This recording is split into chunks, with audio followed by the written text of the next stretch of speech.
Welcome to XYPN Radio, where your host Alan Moore brings you into a community of fee-only financial planners who want to profitably and successfully serve Gen X and Gen Y clients. If you're ready to get the knowledge you need from leaders in your field, learn from forward-thinking advisors, and take action on your own goals, XYPN Radio is the show for you. Here's your host. Hello and welcome to this episode of XYPN Radio. I'm your host, Alan Moore, and I'm excited to have XYPN member Kevin Mahoney, based in DC with a virtual practice, on the show today. Kevin started his career like many of us, working in the NFL trying to become a general manager of a team. Not quite my career path. Kevin spent several years pursuing that dream before deciding that the sports team lifestyle really wasn't for him and his family, so he transitioned into commercial real estate. He realized quickly that the hours and lifestyle were pretty similar to what he was already experiencing in the sports world, so he ended up transitioning again, and this time into personal financial planning. He started his own firm in late 2017 with no experience and no clients, but immediately dove into getting the CFP exam. Between launching basically the end of 2017 and September of 2018, he got 0 clients. So a good recognition of just how hard the first year can be. But once he had the CFP designation, got listed on XYPN's Find an Advisor website, NAPFA, Fee Only Network, and others, he started getting a lot more prospect calls and now has 18 clients in just 9 months since he was able to get his CFP. He's revised his model a bit, shifting away from a focus just on long-term relationships, instead offering project-based packages that allow clients to address, 1 to 4 issues that are top of mind, which for his niche means a lot of conversations around student loans and buying or not buying a home. One interesting thing that Kevin is doing now is actually charging $95 for the initial consultation meeting. And while he has seen a slight dip in his prospect meetings, his conversion rate has skyrocketed and is sitting around 75% when it was only 20% before. It was interesting to learn about his decision to implement that and how it's working for him. Have you ever wished there was someone to handle the time-consuming tasks of researching, performing due diligence, monitoring, trading, and rebalancing your firm's assets under management, or someone to facilitate reporting, billing, and invoicing for your firm? XY Investment Solutions, powered by XY Planning Network, handles all of that and more, leaving you free to focus on what you do best, serving your clients. Learn more about this turnkey asset management platform built for the next generation of financial planners and their clients at xyinvestmentsolutions.com. You can find any of the additional resources that we mentioned during the episode at xyplanningnetwork.com/216. Also, be sure to go to xyplanningnetwork.com/VIP to join our private group just for XYPN Radio listeners. It's the community of advisors we've all been looking for that's there to provide support when we need it the most. Best of all, it's free. I encourage you to check it out. Again, that's xyplanningnetwork.com/VIP. Without further ado, here's my interview with Kevin. Hey, Kevin, welcome to the show, man. Thanks so much for being on. Thanks for the opportunity. So let's give listeners just a quick intro. It's sort of high level to you and your practice, and then we'll talk career path and details. So where are you located, number of clients, if you have any type of target client, and then, like I said, we'll dig in from there. Sure. I'm located in Washington, D.C., where I founded a fully virtual firm called Illumint in late 2017 to essentially help my peers, typically couples and young families, with their financial decisions at this stage in life. That's typically paying off student loans, buying a house, and investing their savings. And at this point, I've worked with 18 clients split between ongoing and project-specific engagements. And when did you found the firm? So the firm, I joined XYPN in July 2017. I got my Series 65 in September. And then DC registration didn't come through until around Thanksgiving of that year. So it wasn't really until the end of 2017, early 2018 that I could actually practice. Yeah, so it's been basically a year and a half at this point. Awesome. Cool. So how did you find your way into financial planning? It sounds like your career has been pretty varied, like many are. I guess talk to me about sort of the career direction that you've took and how you ended up here. Sure. It was definitely a long path. Around the end of high school, I became pretty enamored with the concept of pursuing my passion for a career. And for me, at the age of 18, that meant sports. I wanted to become a general manager in the NFL. And I got relatively close. Small goals. Right. Unfortunately, I was young, so I had some time to work my way up to it. But I did get relatively close. Between the start of college and about a year after I graduated, I had 8 different internships and 1 full-time job in the NFL, which was great. And it was I'm really glad I had the experience, but ultimately I got burned out, and that kind of set the stage for some future career changes.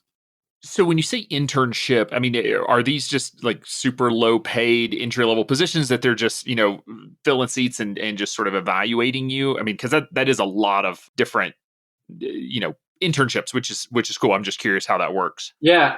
So everything in the NFL is pretty low paid until you get to the highest level. And I'm pretty sure that's true across all sports business positions. I was coming at it from a place where I didn't have any background in football. I didn't have, a father who played. I didn't play myself in college or anything like that. And so I felt like I really had my work cut out for me. So I became pretty determined that at every step of the way, I was going to try to be doing something that by the time I graduated from college, I'd have this as good of a resume as I could possibly have for someone in that position. So I went to college in DC. So when I was in DC for school, I would work with either the team here, the Washington Redskins, or some other league offices here. And then when I was home in Cleveland during the summer, I interned for the Cleveland Browns there. So for much of my college experience, there was some NFL work happening in some form. So what are the types of roles and which teams did you work with? I got a lucky break to start, and that was in the PR department with the Cleveland Browns. And then, from there, I've never been shy about networking. And I think because I was so excited about this goal, I was very willing to go to, some great lengths to try to get that next position. And so, one thing kind of led to another. So after I had that work experience with the Browns, when I was in DC for school, the Washington Redskins became more willing to have me as an intern as well. And so the progression was PR first, and then through some internal networking, I eventually moved over to the salary cap side, which was where my real first finance experience came in. And then eventually, which was my goal, it was to move to the scouting side and do a combination of scouting and that salary cap management. Wow. All right. I've been hearing more and more where, every team has a salary cap guru that just knows all the contracts and all of that. So probably a pretty valuable piece of the team. Yeah, and the timing was interesting for me because it was right around when that data analytics movement kind of started in sports. Baseball was already pretty far ahead of the curve, but there wasn't much going on in the NFL at that time outside of maybe the New England Patriots doing that type of thing. So I think, whereas my lack of football experience was a disadvantage, I think some people saw in me a potential opportunity that, I would have different skills to bring to the organization. So, this was your career dream. You're in the NFL, you're working a bunch of different gigs, you had a full-time job, probably could have stayed there, it sounds like, if you had wanted. But what ultimately drove the decision to change gears? I mean, that's a pretty big career move to then leave the NFL, I feel like. Yeah, it was tough. And there were certainly some people who thought I was crazy. My family and friends were probably pretty nice about it and didn't always give me their full opinion. But I got to a point where, perhaps because I didn't grow up in that life of football like a lot of the people I worked with did, it was too narrow for me. It was too confining. I had had other life experiences. I'd gone to a university with people from all over the world, and the NFL life is a very dedicated job where I was spending all day every day on that work. And so I think I just reached a point, both with the hours that I was committing to it and just like the physical and mental fatigue that inevitably comes from that, but also the things I knew I was missing out on in terms of travel and time with friends. I could see how my college friends were spending their time, and they certainly seemed to be doing a lot of things that I was missing and would be interested in joining. So I can't say there was a specific moment where it was like I'm out, but I think gradually over some period of time it became increasingly obvious to me that maybe this wasn't the best decision for the next 30 years of my life. Yeah, it's not an easy career. People think of it as, the NFL, there's 16 games, so there's 16 weeks of work. And unfortunately, my understanding is it's a 24/7, 365 type career that, you either want that or you don't. So no shame either way. And it's hard because when you tell people about it, people get so excited. Like, even today, it's been a long time since I left that last job, but it's an interesting thing to talk about because not many people have that experience. And so, when I was at that point where I was really thinking about leaving, I would still have conversations with people where they were like, you have the coolest job in the world. And I'd be like, oh, this is not helping, my thought process here. Fair enough. So you decide to leave the NFL, decide that's not the fit for you. Tell me about the sort of search for the next career and what that process looked like for you. Yeah, so I moved back to DC and took some much needed time off just to regroup and collect my thoughts. And then, still on the subject of like pursuing a passion, I switched to a different track. And another thing that I've been interested in for a pretty long time is cities and city life. So I ultimately decided to enroll at Georgia Tech in Atlanta and pursue two graduate degrees, an MBA in finance and a master's degree in city planning, with the idea of working in commercial real estate after I graduated. I'm gonna have to talk to Kelly that we have two rules, and one is no Georgia Tech grads, and second is no Alabama grads on this show. So Kelly, if you're listening, we're gonna talk. No, and Georgia Tech is like downtown Atlanta, despite the football rivalry, which isn't much of a rivalry with Georgia these days. A cool campus and cool location. So what was it about city planning? That's an interesting niche that I don't think I've ever heard of. Yeah, so I grew up in the suburbs of Cleveland, and something about moving to DC for college and kind of the experiences I had there. My high school was also in downtown Cleveland, so I had some more urban exposure that way too. But I just thought so many aspects of city life were cool and interesting. I loved being able to walk everywhere. Like to this day, my family and I still live in the middle of the city, and we don't own a car. I ride my bike everywhere. And we just have so many things that are unique and accessible to us, whether it's, a baseball or a hockey game or an event down on the National Mall. And that interest just kind of developed and expanded over the years to, wanting to see what was going on in other cities and what made cities different and kind of the history of how they were built and evolved. So I thought, commercial real estate was a good way to be involved in that interest, but still work in an industry that, is usually pretty vibrant and has some good, financial potential for a family. Yeah, no, that makes sense. So how did that go and how did that ultimately lead to a career in personal finance? So while I was at Georgia Tech in the 8 years after I graduated, I did a couple of different things in the city housing finance space. I worked on housing research for the Federal Reserve Bank in Atlanta while I was in school there. I worked in asset management for a real estate investment firm after I graduated.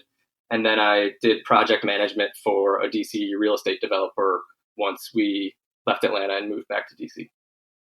So again, sort of varied. It sounds like you have a gift for, and maybe you consider it a curse. I don't know. I think it's a gift for being able to get your hands in a lot of different things, really test a lot of stuff, see what's working, what's not, what you enjoy, meet a lot of people. Yeah, and it's not always been the right decision.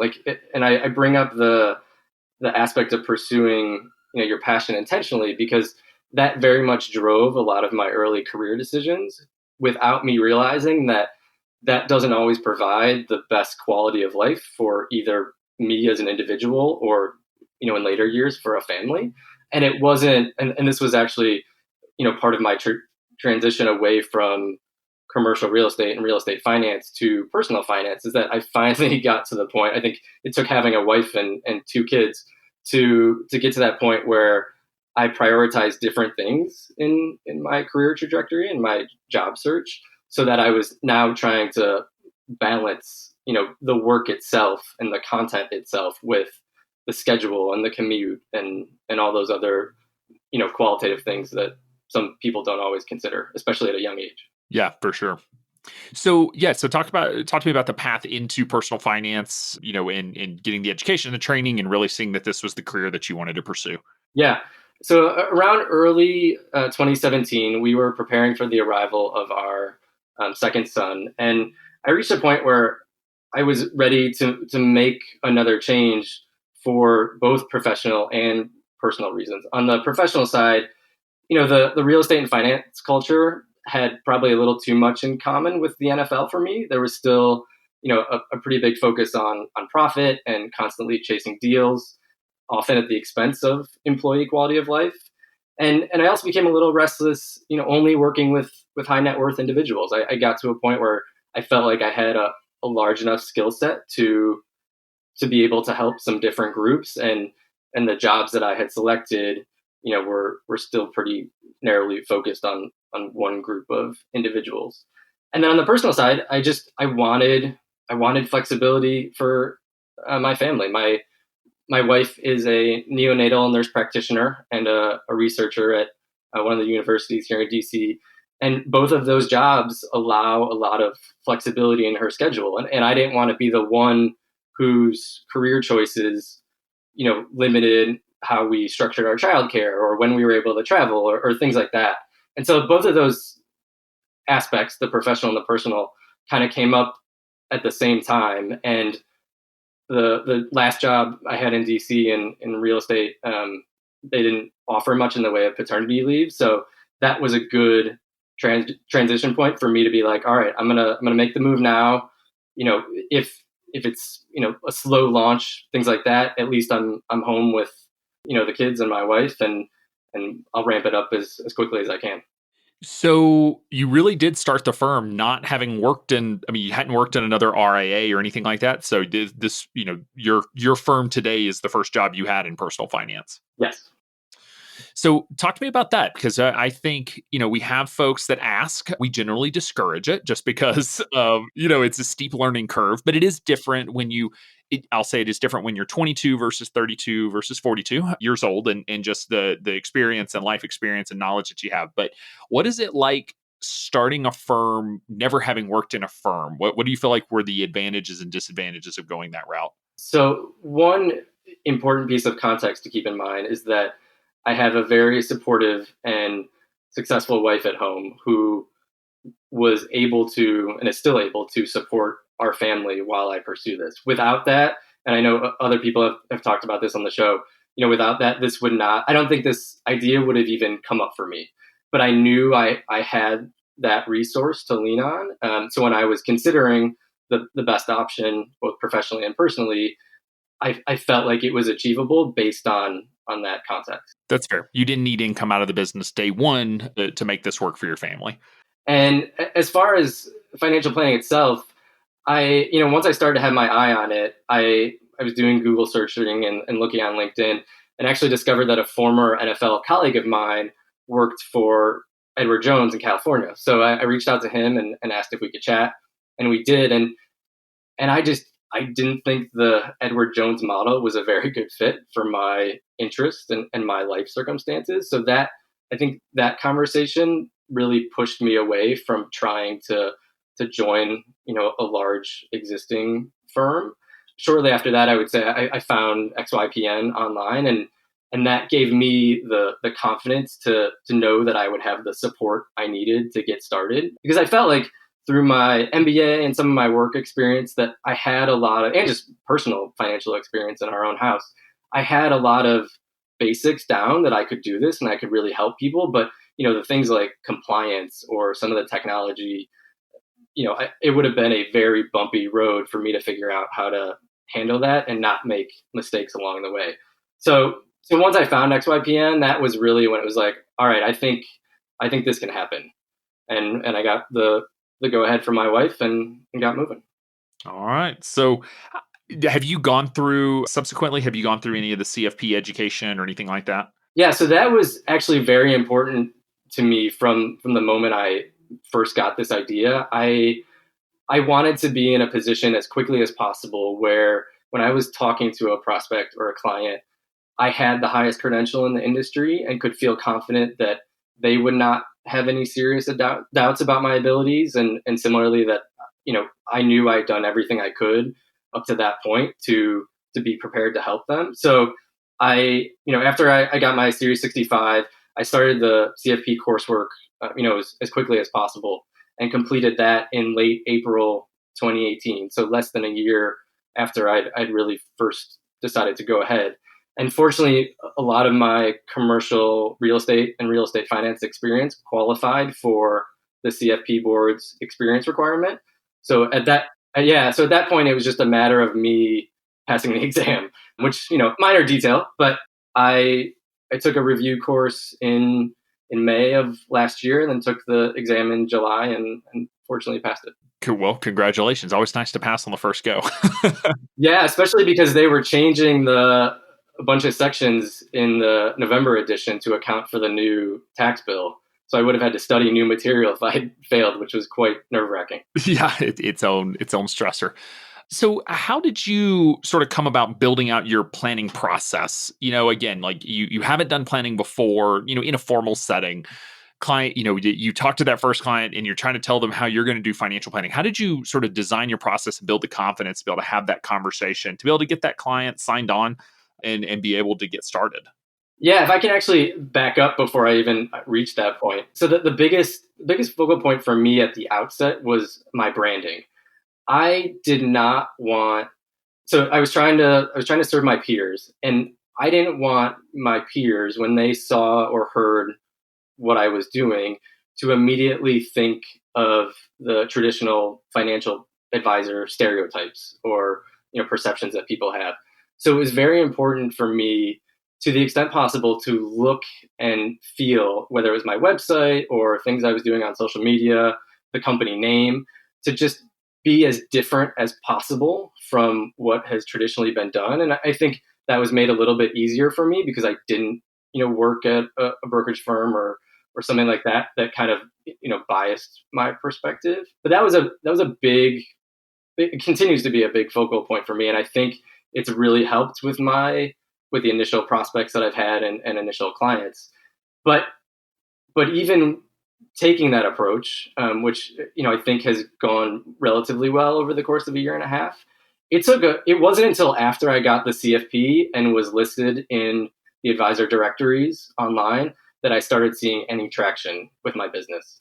And there may be a number of reasons why that was the case, but the real turning point for me was when I could use that CFP credential and people could find me based on having that credential. Yeah, I mean, so remind me. So you started, we'll call it January of 18. You passed the exam in July of 18. Right. I was fully certified on September 10th of last year, so less than a year. Okay. So in that first 9 months, how many clients would you say you worked with during that 9 month period? Zero. Really? Okay. So yeah. So when you say turning point, you weren't kidding. Right. And I don't want to be too critical of myself, but a lot of that time was devoted to the CFP prep and studying and things like that. I would say my two big activities from the time I created the LLC, up until I actually passed the exam, was just getting set up online, focusing on building out a website, and just having an online presence, and then making sure that I was doing everything I could to pass that CFP exam on the first try. Okay, that makes sense. And I get that question from advisors that, maybe don't have the CFP when they're first starting, whether they have experience or not. And they're just say like, what do I do? Do I just focus on getting the CFP? Because, I'm going to give up 8 months of growth is essentially what happens. Because had you been solely focused on going out and getting clients, you would have been able to get some clients. That being said, where you are today, would you have been better off just going out and getting clients, or were you better off getting the CFP? It sounds like you're leaning towards you were better off getting the CFP, considering you've added 18 clients in less than a year, essentially, from when you really started cranking. Yeah, yes, I'm definitely glad I did it. And I think, one thing I didn't understand or appreciate when I first started was how so I have that target market of, couples, young families, people, in my community that I interact with regularly, my peers. I have found that I could be in front of a number of people who fall into that category, and it's such a small percentage of them who are actually ready to proceed with financial planning, that without that online presence, and up to this point, 75% of my prospects have come through online means. Only 25% from referrals or relationships or something else in person. So what I found was, for the group that I'm targeting, they're searching financial advisor DC on Google, and they're finding their advisor that way. And again, I could be in a room full of people who fit that criteria, and the odds that more than a few of them are going to jump at the opportunity to work with someone who is even very specifically focused on their needs is pretty slim. I hope to improve upon that, but up to this point, it has not taken. So, so you got the CFP. So we'll say you really you poured fuel in the fire. Then you got listed on the various directories. You got your time back. You got your confidence under you. So starting from September, so it's been not even a year yet. Those 18 clients. What's sort of the breakdown of how those clients are finding you, or how you're finding those clients through various marketing or sales efforts? Sure. So like I said, 75% are online, and most of that is split between the XYPN, the fee only network, and the NAPFA directories. Okay, so it really is just like they're finding your online profile. Yeah. Yeah. But the nice thing, one nice thing about that, and I should add, in the context of like the in-person networking and marketing, like going to different community events, it's also not necessarily something that I want to devote a lot of time to. Like, 5 p.m. until 7:30 p.m., when a lot of happy hours take place and things like that. That's when my kids are having dinner and, we're reading books before bed and those type of things. So, I don't necessarily mind that this is how it's evolved, because I don't know that I'm actually willing to put the effort that's required into, getting clients from an in-person interaction. But, at this point, I'm starting to get a few more referrals, and a few more people that I have existing relationships with are, have a better sense for what I'm doing. And so I think more of those people are starting to reach out as well. Okay. Yeah. So are you starting to see now you said referrals from existing clients, or are you finding those referrals from other means? Both existing clients and, a friend who knows what I'm doing, and maybe it's not a good fit for their household, but they're telling a colleague or another friend that they have to reach out. So you mentioned the 18 clients were split between sort of ongoing and more project-based clients. So can you talk to me about just your various service offerings that you have, and then we'll talk about sort of how the clients sort of fit into those various offerings?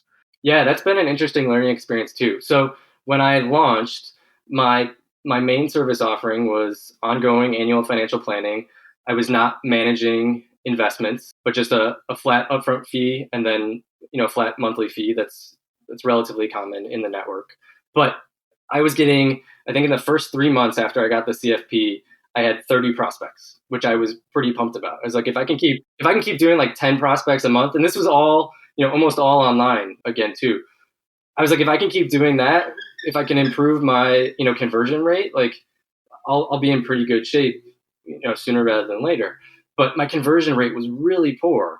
And what I concluded after a few months was that these people, all the prospects were a fit. I think there was one person of all those people I talked to who I said, like, right off the bat, I think before we even had like initial conversation, what I'm focused on is not a good fit for your situation. Let me steer you to these other people. So not only was it a good number of prospects for me, but they were all in my wheelhouse. And so I was like, this is great. But the conversion rate was pretty bad. And what I concluded, in addition to possibly needing some sales training at some point, is that these people were coming to me with a handful of issues. They wanted help with their student loans. They didn't know if they could buy a house based on the loans that they had, but it was an interest for them. And in many cases, they had thousands of dollars sitting in their savings account at a bank that wasn't earning any interest. And they wanted to know, they knew they should be doing something with it, but they didn't know what they should be doing with it. And so I don't think the full spectrum of financial planning services really appealed to them. Estate planning, great, like life insurance, great, but either we can handle that, or we'll deal with it a little bit later down the road when we're making more income, or we're not as stressed about this other stuff, whatever it might be.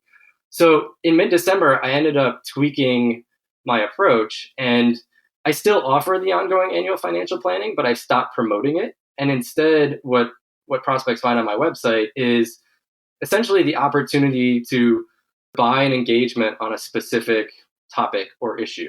And I offer different combinations of packages depending on how many things people think they want to address. And I've had, and in addition to that, I made kind of a difficult call to no longer do a free initial 30-minute conversation, but instead to do a quick start session that I charge $95 for, but I also deduct from any package that they select if they sign up. And the combination of those two things, I think, has worked pretty well, because what's happened is I was able to lower my overall price because I was no longer, committing to this annual engagement that covered, any number of different things, but it was much more focused. And so I didn't need to charge the same high amount that I would have otherwise. And I think the people who were reaching out, some kind of self-filtering was happening where people wouldn't sign up for a quick start session unless they were pretty confident that I was going to be a good fit for them and that they really wanted to do this. And my conversion rate with those prospects now is 75%. So I really just am trying to get more people to be willing to sign up for those sessions. And hopefully, if that conversion rate can stay just as high, I can add clients at a pretty good clip going forward. All right, so there's a lot that I can dig into here. I love this. So talk to me about the decision to charge up front. I'm only aware of a couple of firms, and generally they are like, I think Anna Serganina's firm is doing this with Main Street. And they're running hundreds and hundreds of prospects through. So usually it's a way of trying to stop people from scheduling meetings in a healthy way. So tell me about the decision to do that and what the response has been that there's not, I would say 99.9% of advisors offer a free initial consultation. So it is different. And if these prospects are looking at anybody else's website, they're going to see free initial consultation. So any pushback there, or has it been pretty well received? No pushback, but it was a tough call for me based on, what you kind of outlined with what most other people are doing. I think the idea kind of unintentionally came from my wife, who has reached a point in her career where she gets enough offers to do speaking engagements or any number of different side projects that she kind of has an approach now where she's not willing to do something unless it's worth her time and like they're paying her sufficiently for it. And while I certainly was not at that point, I had 30 meetings in those first 3 months post CFP where most of those people were, scheduling a time, and we had good conversations. Like after every one, because they were very much in my target market, after every one, I was like, oh, that was good. Like, I think they're probably going to sign up, and it just wouldn't happen. And, it's not a huge time commitment, but it was enough that it was frustrating. And so I thought, let's try to filter some of these folks to get the people who are really serious about doing this. And if they're going to sign up, then I'm not actually, charging them than $95 at the end of the day, because they're getting that deducted from what they would pay me anyway. And I think it's gone well. So you referred to it as a quick start session. Are you actually doing planning in that meeting or and providing any recommendations, or is it really just, you're charging $95 for that initial consultation? No, it's important to me to make sure that they get some general guidance during that time. So I like people, I have a brief questionnaire that I have people fill out when they schedule a meeting that just helps me to understand where their heads are at and what they're really stressed about or focusing on. And then we unpack that a little bit in the first, few minutes of that call, usually by them just telling me like, here's what's going on with us. We don't know what to do about X, Y, and Z. We're looking for some help. And the nice thing about, and this is very much speaking to the XYPN emphasis on the niche.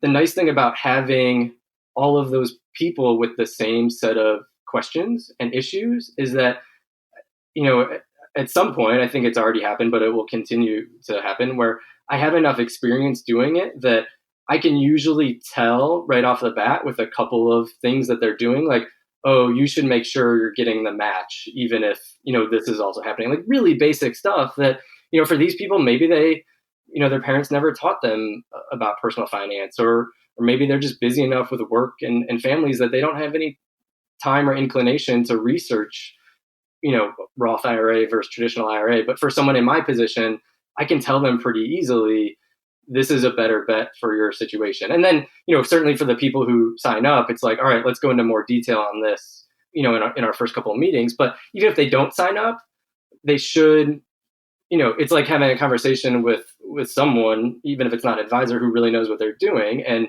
they can have some more confidence that like, all right, we should be focused on this instead of this, or whatever it might be. So now that you're charging that $95, you said your conversion rate into a paying client beyond that is 75%. Is that right? Yeah, it went from about 20% to 75% for the people who 20% before the quick start was a thing, and now 75% for the people who sign up for that.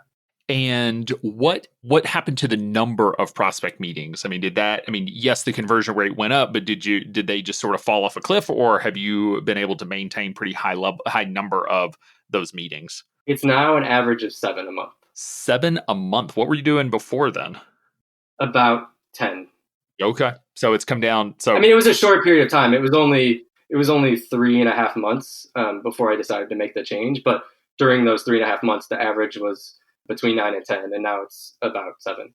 All right, so 7 prospect meetings a month. I'm still a little baffled by, and maybe it's just your location and just I was just going to bring that up. I think I really benefit from being in such a large city because there are just that many more. I mean, DC has one of the highest percentage of like millennial populations of any city in the country. And people are well paid there. Like that, it's also one of the highest income areas in the country. Right, exactly. Yes, I don't think the numbers, I don't know that this would be as feasible in many other places in the country. All right. Well, lesson learned. Move to DC before you start your firm. No, and it's just everyone's experience is a little different on this kind of thing. So I'm just sort of curious. I mean, but 7 in a month is a lot. Like that's not a small number of average prospects that you're meeting with. So you're meeting with 75-ish% are signing up. And then what are you seeing as sort of the breakdown So between let me clarify. Not all 7 of those are quick starts, though. Typically about three of those are quick start prospects. And so it would be 75% of the 3. My focus right now would be trying to get all 7 of those prospects to sign up for a quick start session and not just shoot me an email or give me a call or something like that. Oh, I see. Okay. So you're saying 7 people a month are reaching out, 3 of them then are signing up for a quick start. Let's say on average 2 to 2.2 are signing up for services. Okay. So then of those folks who are signing up for services, what are you seeing is the breakdown? You mentioned your different packages. It sounds like you have like 2 main issues, 3 main issues, 4 issues, or annual planning. What's the breakdown of sort of how clients are fitting into those various buckets? It's currently 6 ongoing and 12 project-based. I can't say that there's really a pattern to that. I think it's more of a like emotional and financial psychology thing for a lot of people when they ask specifically about the ongoing, where they prefer to know that someone is going to be available to them, for the next 12 months and they're willing to pay for that. But those same people still typically have the same set of issues that they want help with. They just prefer a different approach to how the engagement works. Yeah, I think that's a good way of framing it because we always think of like everyone needs ongoing financial planning. And yes, I believe that it is, valuable to do that. But we also could go to the doctor every day or every month or every quarter, every year. And some of us don't go at all. So like there are different levels of tolerance and sort of what people are actually looking for. And it is a challenge when all you offer is one service, which I'm not object to because, having a focused service is great. But it does mean there are going to be clients that can benefit from, working with you that ultimately you're not on the same page because they're, you can't meet in the middle, right? Because they're just not looking to delegate in that way. So, I like this idea of, they have a couple of particular issues that are really driving them to come meet with you. Because in the end, no one that I have ever met has ever woken up one morning and just thought like, oh, I want to go talk to a stranger about money. That sounds like fun. Like something is top of mind. There's a reason they're in our office, and it could be the death of a loved one or getting married or having a baby or losing a job, starting a business. I mean, it can be a positive or negative, but some sort of transition has happened. So are you seeing some common transitions or common particular points in time where someone, goes online and says, okay, now I'm ready to go look for some help? Oh yeah. And there's been a big side benefit to, I think, structuring it this way. I've been doing some Kitsis reading lately, so forgive me for the terminology I'm about to use. But I think when I started the firm, what I thought was a niche was actually more of a target market, and probably not specific enough to necessarily qualify as a niche. But what has happened over the past year and a half is that as I've had more experiences with prospects and clients, and they've expressed their issues to me, it's become more clear to me what their focus, what the most common focus is. And so where I should be focusing within that target market. So I'm kind of at a point right now where my niche is people with student loans who want to buy a house. And from a, like a content standpoint, that's awesome, because up to this point, I never wanted to just have a blog for the sake of having a blog, even if there was some SEO benefit to it. There's a lot of noise out there, and I didn't want to add to it with, the same articles that everyone else is writing. But I'm now at a point, based on what people have come to me with, where, I'm prepared to write about student loans exclusively, or prepared to talk about housing exclusively, because that's so often what people are trying to figure out. Like, sure, there are always other elements like, retirement plan and things like that. But for the people who are 29 or 34, that's not the most immediate concern for them. They want to make sure that they're keeping up with retirement to some extent, but they want to address these loans, and they want to know if they can ever buy a house. Yeah, I used to joke that I talked more people out of buying houses than into it. Yes, exactly. I've had the same experience.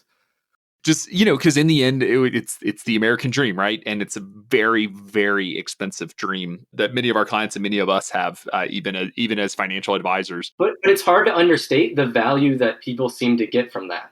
Because I'll have a client who will say, we're interested in buying a house in DC. We don't like paying rent, but we're not sure if we're going to stay in DC for more than 2 years. I can pretty quickly say to them, I think you should put more money, toward your student loans or toward your retirement, and not buy a house that you might move from in 2 years. But you should hear like the sigh of relief that they express when I say that to them. And like, it's almost like I'm earning my money just by telling them that pretty like basic qualitative answer. But they needed to hear it from someone other than their parents, or, things that are written online, because so much of our culture is centered around homeownership. Yeah, they're shooting on themselves, if you will. That's it. I thought you were going to go the direction of, they push back and really fight it, but they really are. They know it in their heart. They just need the validation of like, it's okay to not own a home. Like, it's not, no, I'm not going to judge you as a financial advisor, as a professional in this field. Like, I'm not judging you just because you don't own a home, kind of thing. Right, and certainly when it's so difficult to save for a down payment and compete in a low supply housing market, like they don't necessarily want to go through that process anyway. So if I can tell them that it's probably not the best bet for them, they're typically pretty okay with that. Yeah, DC's not where I would want to be shopping for a house either, the housing market there. So it sounds like a lot of fun. Where did you end up getting sort of some of the student loan and the real estate expertise? Sounds like you did commercial real estate. So, and with the CFP, that probably covers you on the real estate side. But, the CFP content or the education still never actually mentions student loans at all in the entire program. So did you go through like a Heather Jarvis course, or did you just sort of learn it on your own by dealing with your own situation? Yeah, it's very much ongoing, and Heather's course is something I definitely have my eye on for the future. It's been things that I've been doing on my own, but one benefit of getting to a place where I think I can be so focused on specific issues is that I don't need to pay as much attention to devoting X amount of minutes to reading about these other topics. Like, I get Google alerts for certain student loan news, and I have my resources for things that I try to read on a regular basis. So the time that I'm devoting to research or just general reading, I can direct specifically to that topic, rather than spreading myself too thin over a wide variety of issues. Okay, that makes sense. What are some of the common things that you're dealing with? Is it really just, especially being in DC, public, our student loan forgiveness programs for public service? Is it just restructuring or consolidating and actually going and getting them new loans? Or, what are the primary student loan issues that you're facing with your clients? I would say the most common two are first just people being overwhelmed, and whether the balance is 50,000 or 200,000. They've kind of, when they got out of college, they set up some default payment and they haven't really touched it since then. And now maybe 5-6 years after college, they're pretty sure that they should be doing something different. They don't know what, just because there are so many different repayment plans and forgiveness programs, that they're kind of stuck and they haven't really made any changes, and they want someone to guide them on what to do. That's probably the most common one. And then in DC specifically, I get a decent number of people who've graduated from law school, and sometimes a two lawyer household where they both have law school debt, and they have hundreds of thousands of dollars in student loan debt, which is stressful for a very good reason. But they also, they also typically make higher incomes than most people. So it's kind of figuring out how to pay down those loans while they're at a big firm, let's say, and making a lot of money, before they leave the big firm and, aren't making quite as much. So I guess what are some of the other issues that you're seeing clients come in with? Because it sounds like, I mean, student loan, housing, I mean, it sounds like those are sort of the transition or the trigger points, if you will, of wanting to reevaluate. Anything else come to mind when you're looking at sort of why clients are coming to you and what sort of services they're looking for? The other big two are probably just general budgeting, especially in a high cost city like DC, just trying to make all the different numbers work. And then a lot of people, whether they have, student loans or not, they have way too much money sitting in their savings account and they don't know where to put it. They're not necessarily contributing to an IRA every year, or they could be putting more into their 401k or, any number of different things. I would say those are the next two most common.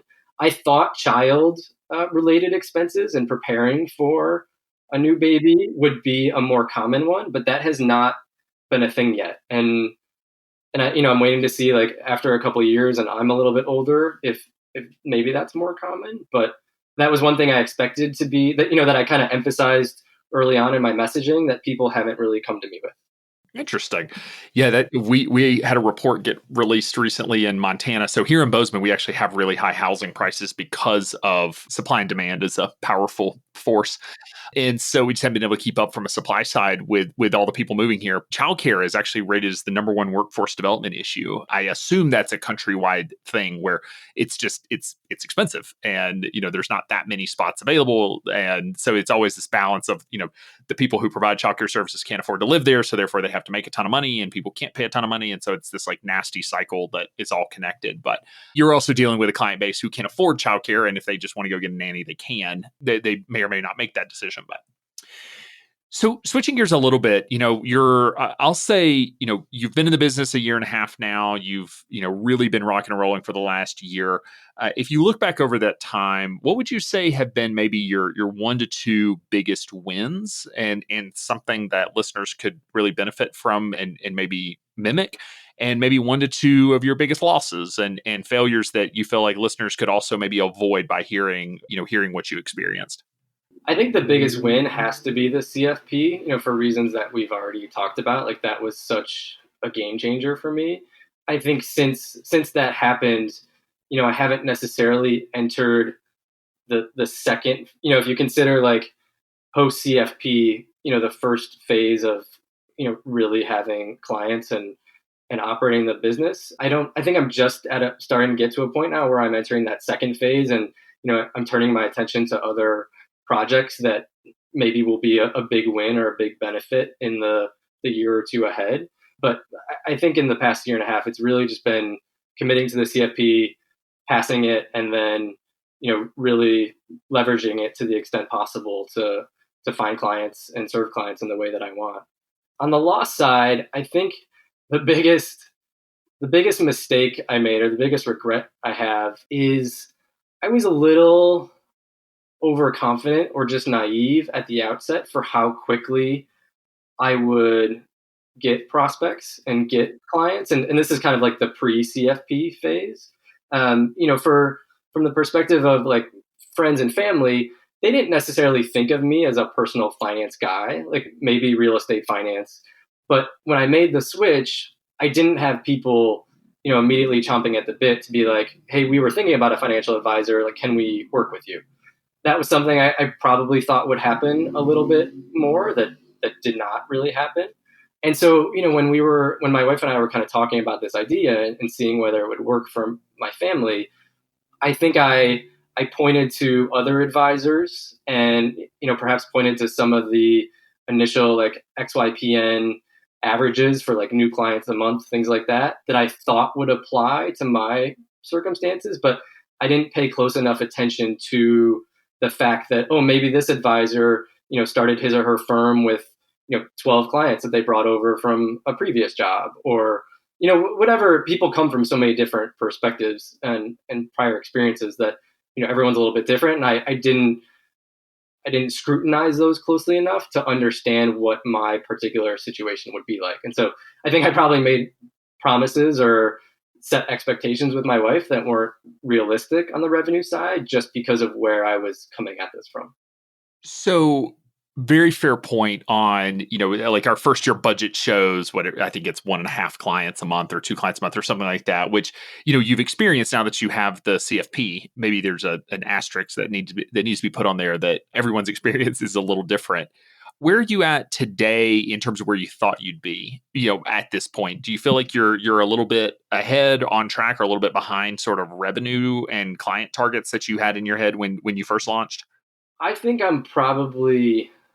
The short answer is probably I don't know. I don't know that I had a great sense for what the first year or two would look like. Looking back, I'm probably just getting to a point now where I would kind of hope to be, at least in terms of growth. Like I'm not. This is I've essentially created a lifestyle practice. I didn't know that phrase when I started the company, but that is what I have built, and that's the right fit for my family at least this point in time. And so it's less about specific numbers for me than having the growth trajectory that I know, sooner rather than later, I'll, be back up to a salary that I had previously in other jobs, or, surpass that and be able to support my family in new ways and maybe give my wife a break, things like that. But, it was hard for me to gauge, XY, I want to give XY credit. Like, you do a great job emphasizing that the initial years are slow and that there's a pretty steep growth curve like once you hit year 3. And the benchmark, I don't know if the benchmark data existed when I decided to do this, but definitely in the past like 2 years, the numbers are getting better, I think, because you're collecting more data from a growing advisor pool. And so you're able to say more specifically, hey, if you start your firm with no experience and no clients, you're going to be at this level until year 3 or year 4. Okay. Yeah, and that's, again, it's so hard to predict sort of where folks are going to be, and also just what are they trying to build and their service model and all of those. It's all interconnected, which is we're trying to do a better job with our benchmarking survey of starting to segment the members a little better, so that, because even some of the averages in terms of first or second year revenue get pulled down a little bit by folks who are starting their business part time or take 6 to 12 months to really get launched because they are doing something else sort of in the meantime. So there's so many variables there. We're trying to start trying to clean the data a little bit to give people honest perspectives. But it is important for, listeners who are thinking about starting a business to recognize it's hard. The first year sucks for everybody. The second year sucks for almost everybody. And by year 3 is sort of when people start to, it starts sucking less, let's just say. That's just the reality of running the business. So, and I think that's the reality of entrepreneurship. One of the things that you mentioned was, obviously your big project so far has been get CFP, get launched, and you're really thinking about some things over the next year or two. So can you talk about any big projects or any big initiatives that you're thinking about for the next year or two to really move the business forward? Yeah, I kind of have my eye on 3 different sets of projects. One is, now that I have this prospecting client data about what they're really focused on, I want to lean more heavily into that. And I've already started a student loan blog that I'll be, contributing to at least weekly to try to address some of the most common questions that I get. And then I'm also going to work with a colleague that I previously had at a development firm to launch a housing podcast to do something similar where, we want to try to answer the questions that people most commonly have about their housing, potential housing situations. So that would be one thing. One thing I really enjoy about running my own firm is having the ability to explore creative ways to help more people. Obviously we're all, until we ramp up hiring or something like that, we're all limited in how many people we can help at the end of the day. But I like the idea of thinking creatively to try to reach a wider audience. So one thing that I worked on earlier this year was a children's book that weaves in a lot of early financial concepts in the hope that, this can prompt families to have some conversations with their kids about money pretty early on in life, because we don't do enough of that as a society. So that's finished, but I'm currently working on getting it published. So hopefully hopefully something with that happens in the next 6 to 12 months.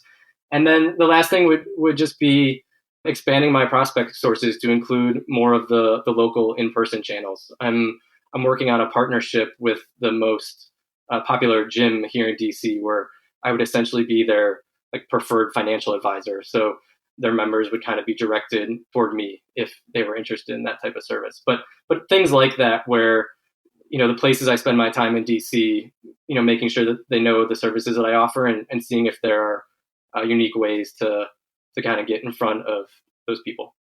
Sounds like it's going to be a fun year. So I guess as we're sort of wrapping up and coming to a close, I'll ask you the final question. So, you've been in the business, like I said, 18 months and really been rocking and rolling with the CFP for about a year, but you had a long career before that. So if you look back, over your career and what's the one thing that you wish you could go back and tell your younger self, sort of that one thing you wish you had known then that you know now? What do you think that one piece of advice to your younger self would be? Yeah, I'm only going to go back 2 years, and it's related to what I talked about with the losses. But I would say go to painstaking effort to identify where and how you will get some initial clients after you're registered. I didn't come over with any clients. I didn't already have my CFP, and I didn't have a reputation within my network as someone who works on personal finance advice. And I think if I had started with more realistic expectations, I might have handled my launch slightly differently. I might have made sure that I, had some part-time work or just some consulting work while I was getting things up and running. But at the time, I felt confident that, again, a little naive, that I would start getting on the revenue track a little bit sooner than I actually did. All right. Yeah, good lesson for folks who are looking at starting a business, especially if you're new to the industry and have to sort of change people's perception of you. I'll say I was fortunate that because I got my degree in financial planning, everyone just knew me as financial planning guy, but it would be really hard for me to, transition into being commercial real estate guy. And so that is probably an underappreciated piece that just helping people understand that your expertise is changing and evolving, that you're going to be focused on a different area from a career perspective it just takes a little bit of time and that may slow that ramp up. So great words of wisdom for our listeners who are sort of on that track. So Kevin, thank you so much for taking the time to come on the show, and can't wait to see the new book as well as just what happens over the next year or two for you. So thanks again. Thanks, Alan. Have you ever wished there was someone to handle the time-consuming tasks of researching, performing due diligence, monitoring, trading, and rebalancing your firm's assets under management, or someone to facilitate reporting, billing, and invoicing for your firm? XY Investment Solutions, powered by XY Planning Network, handles all of that and more, leaving you free to focus on what you do best, serving your clients. Learn more about this turnkey asset management platform built for the next generation of financial planners and their clients at xyinvestmentsolutions.com.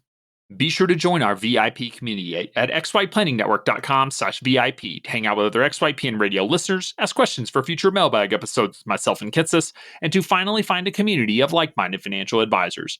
Thanks so much for joining me today. We'll see you next time. You're not alone, and you're not crazy. It's scary starting, building, and growing your own financial planning firm. And that's why we put together a free private community just for you, the Cutting Edge Financial Planner.